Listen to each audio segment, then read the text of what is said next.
Hey everybody, welcome to Teen Life Group this afternoon. We are going to be continuing in Proverbs 18 with our series entitled Don't Be a Fool. And this chapter is telling us how to live life the right way, how not to live foolishly, but how we can live in a way that pleases the Lord and is a wise way.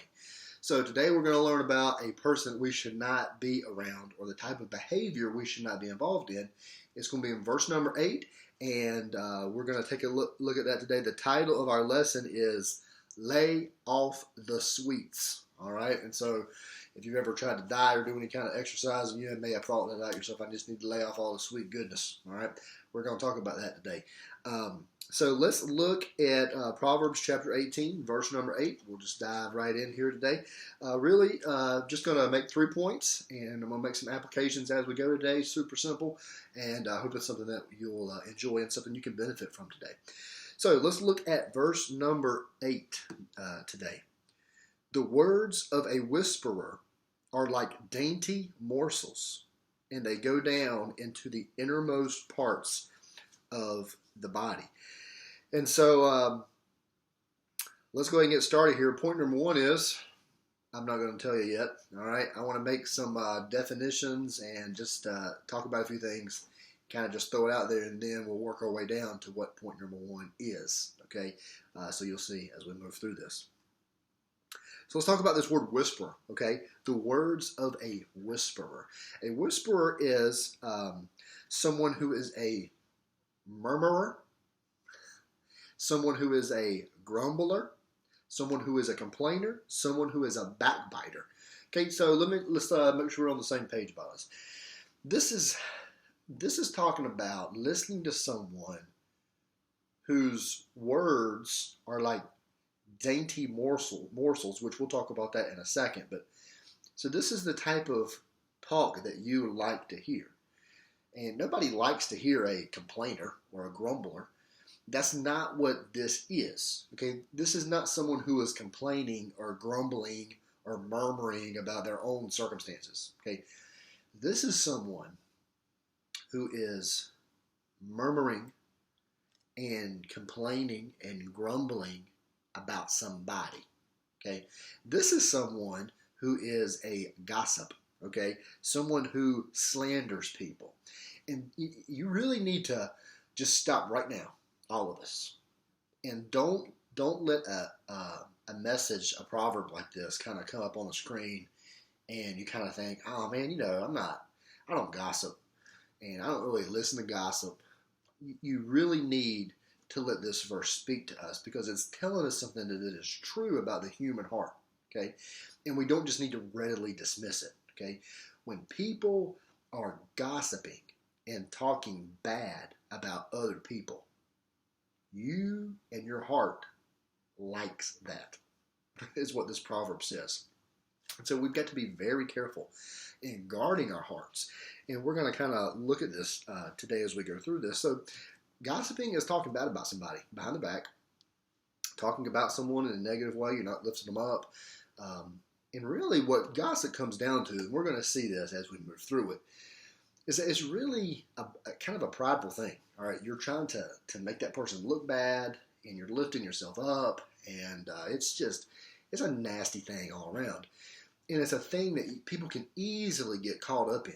And I think that if we're honest with ourselves and evaluate our conversations, we'll see that, yeah, you know what, we do talk about people probably more than we should. And we enjoy talking about people more than we should. And we enjoy listening to people talk bad about people more than we should.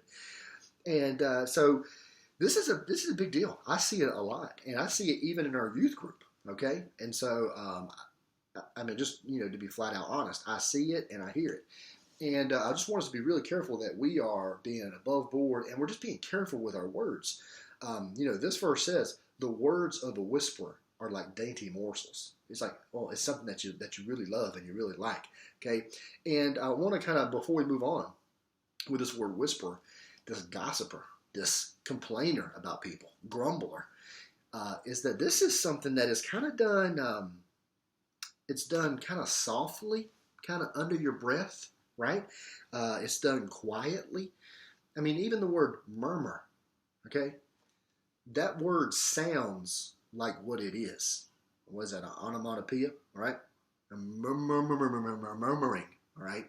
I'm grumbling. It's just kind of like, actually, when the Greeks translated this Hebrew word, they used a word that's called gugadzo, which means it's kind of like you're under your breath, just kind of gargling to somebody else, kind of whispering. Nobody else can really hear what you're saying. Your words are kind of muffled, and that's kind of the idea.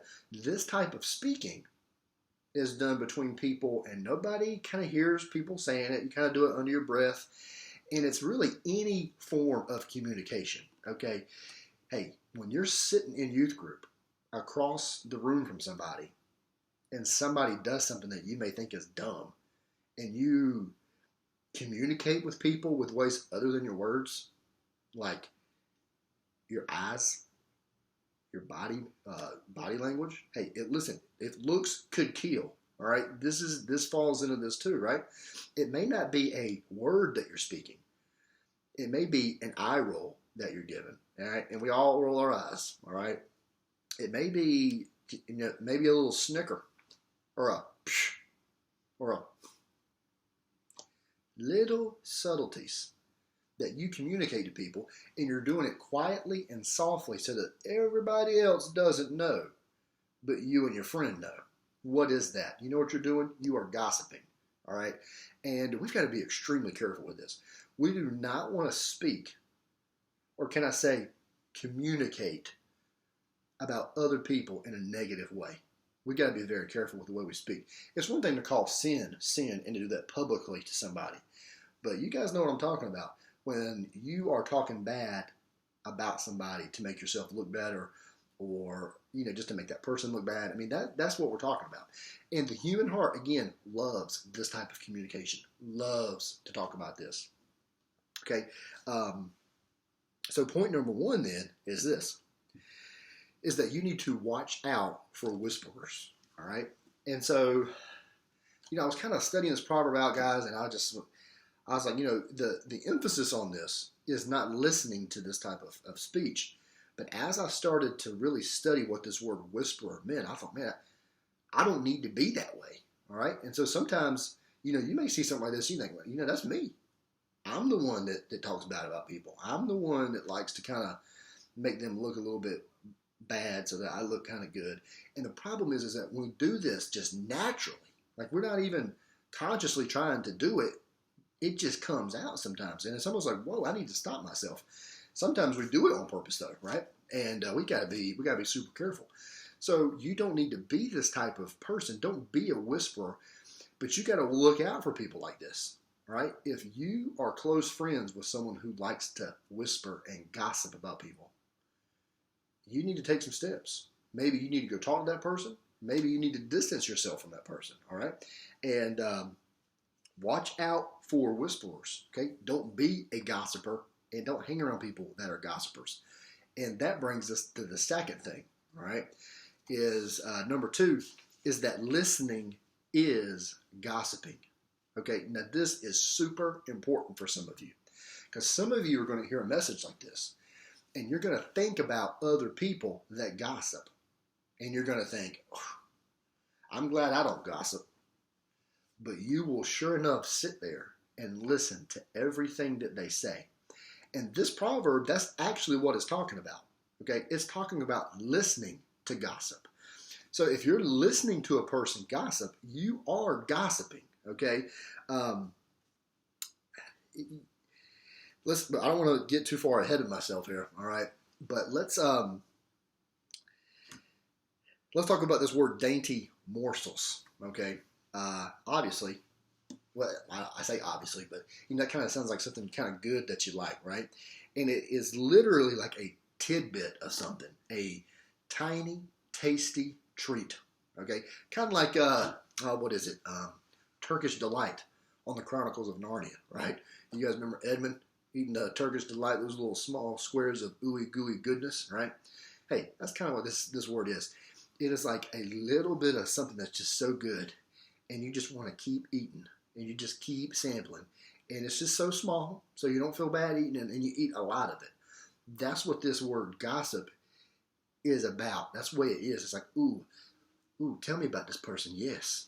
Oh, they said that to you? No, they did not. They looked at you like that? And you're just sitting there, you're listening, and you're just taking it in by the mouthfuls. That's what this proverb says. And hey, listen, that is a sin, okay? Because again, listening is gossiping. So you cannot sit back and say, oh, I didn't gossip. I didn't say anything. I wasn't talking about them. But you were there, and you were listening. And that is exactly what this proverb is talking about. The words of a whisperer are like dainty morsels. You're sitting there just listening, and you're just taking it in. Hey, you are just as guilty with the gossiping as the person who's speaking it, in my opinion. All right? And again, that's what this proverb is talking about listening to gossip. So I read two quotes. Let me give them to you. I'll put it up here on the screen for you. First one is this, is that man has an insatiable desire to hear gossip. You know what insatiable means, right? It means you just can't get enough. Like your appetite is just never ending. You constantly taking in, you're constantly eating. It's insatiable, all right? You can't satisfy it, okay? Man has an insatiable desire to hear gossip. So again, maybe you're the one just listening and you're not vocalizing things, you're not rolling your eyes or whatever, but you are just as guilty and just as sinful as the person who's actually speaking it. There's another guy I read, he said this, that this proverb is talking about, it says the sinful delight, okay? The sinful delight of becoming an eager listener to slanderous talk is condemned in this proverb. So again, this proverb is not really talking about the sinfulness of the gossiper and the whisperer and the talker. It's talking about the person listening. Okay, let me read that last one again. It's the sinful delight of becoming an eager listener to slanderous talk that is being condemned in this proverb. Okay, so hey, if you sit back and you listen to it, hey, again, you're just as guilty. Okay, so number one is you need to stay away from or watch out for whisperers. Number two is that listening is gossiping, and you don't need to sit around and just take it in yourself. It's just as wrong. But before we move to the third one here, yeah, I guess what I'm trying to say is that it takes two people to gossip. Okay, you need to lay off the sweets. All right, it's just like the two of you people gossiping. One of you is talking, one of you is listening. It's like you just eating a big old bowl of chocolate chips together. I mean, it just doesn't stop for you. And usually when I see it or when I'm involved in it myself, sadly, is that sometimes I'm listening and then I'm talking. And then I'm listening, eating the chocolate chips, baby. And then I'm talking. And so what are you doing? You're sitting around with somebody with a big old bowl of chocolatey sinfulness, if you will, and you're just taking in those tiny morsels. Because again, there is a talker and a listener in communication, and that's what gossip is. Gossip is a type of communication, all right? And you do not need to be involved in it. And so most of the time, both people are involved, all right? We like to listen to gossip, and we like to talk gossip, okay? So we need to stay off of the dainty morsel diet, okay, of sinful desire, okay?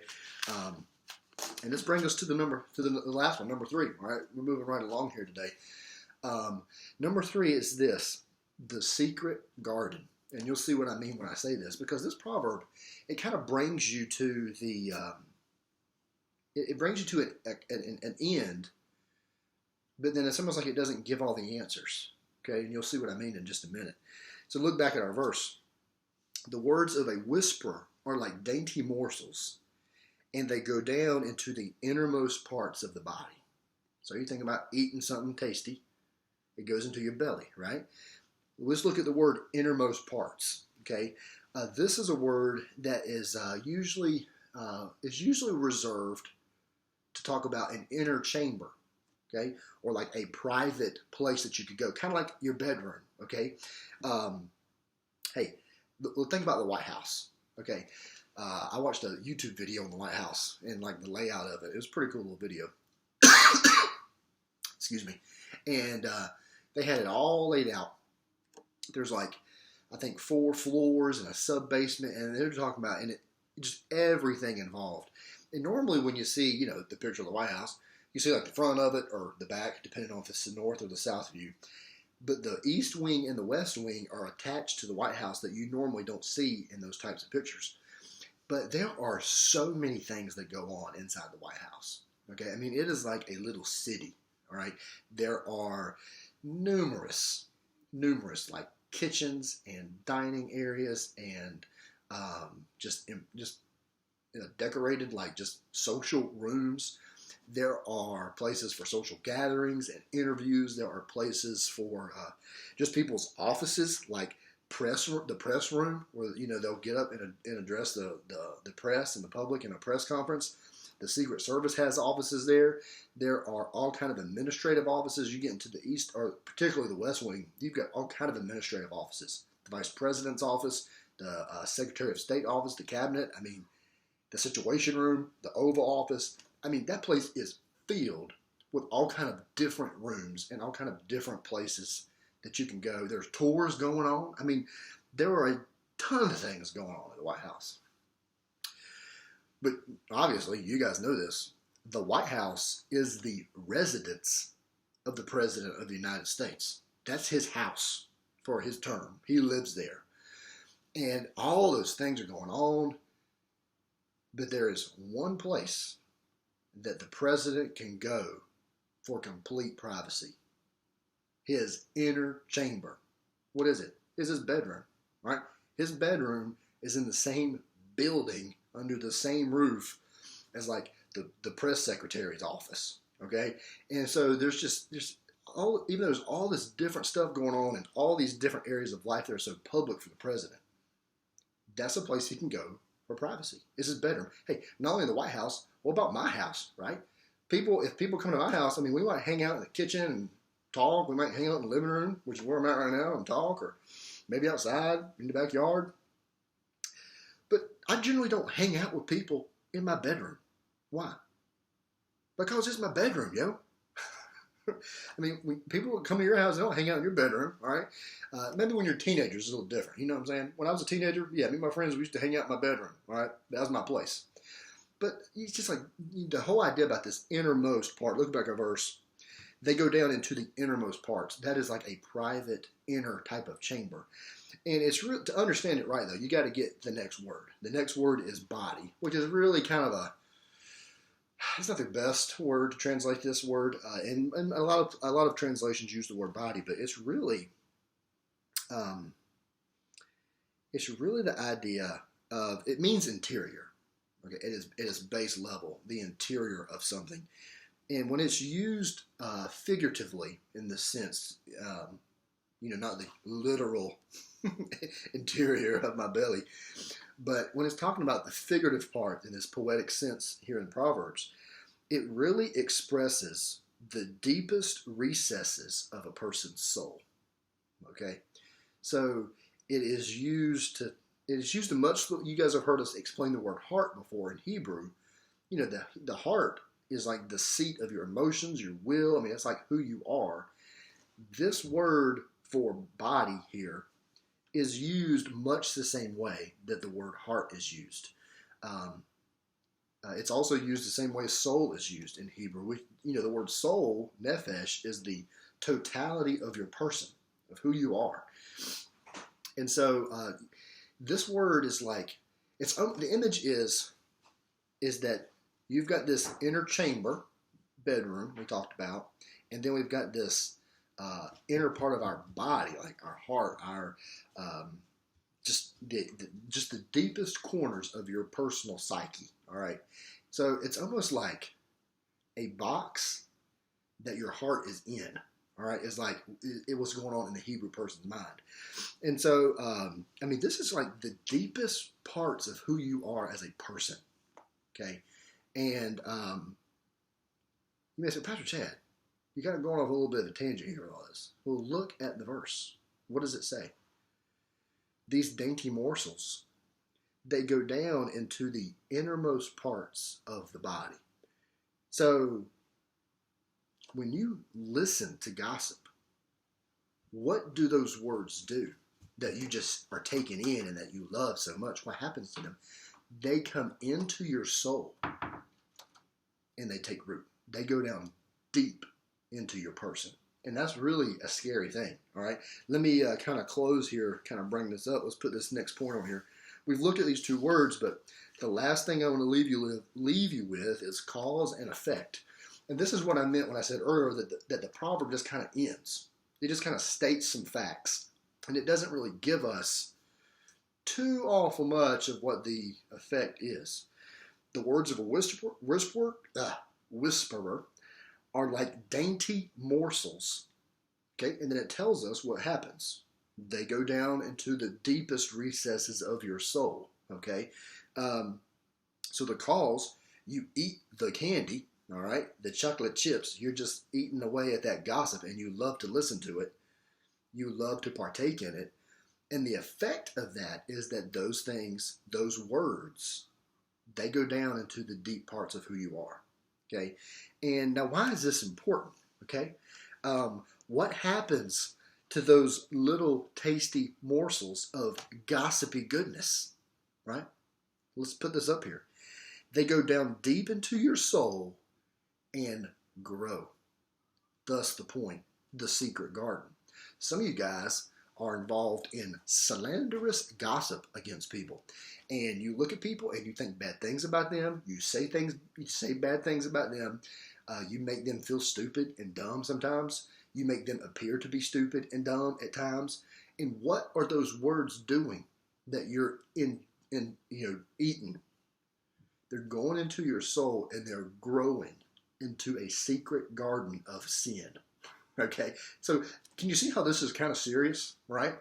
Again, you read a proverb like this, it's like, oh yeah, that sounds pretty cool. It's not cool.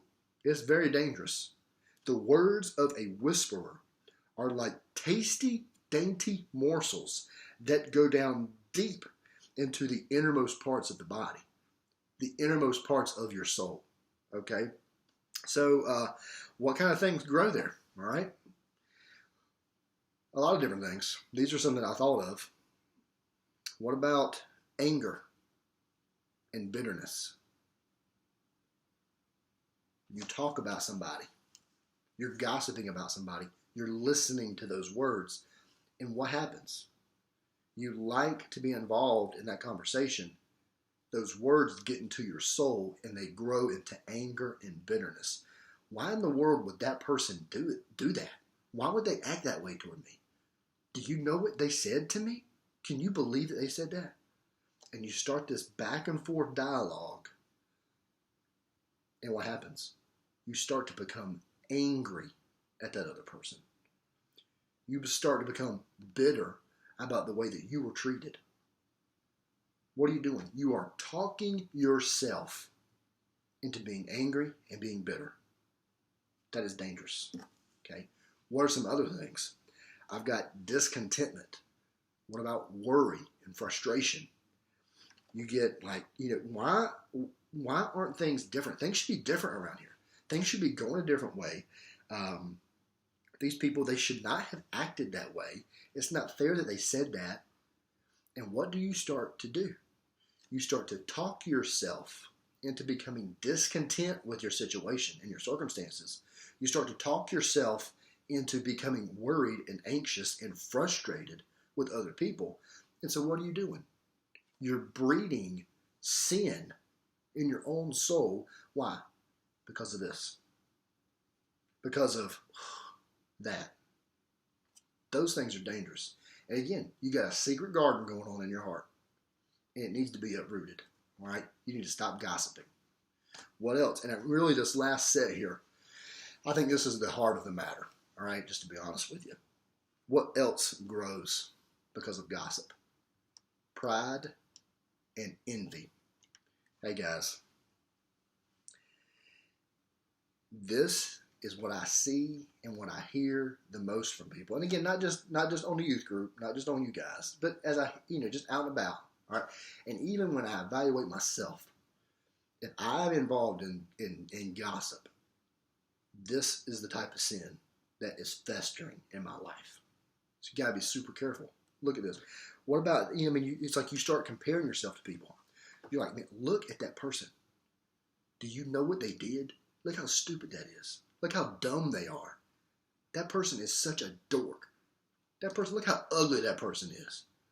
Or they say something out loud or say something publicly or whatever, and you roll your eyes at that. What are you doing? You are putting that person down so that you can lift yourself up. Okay? That's pride.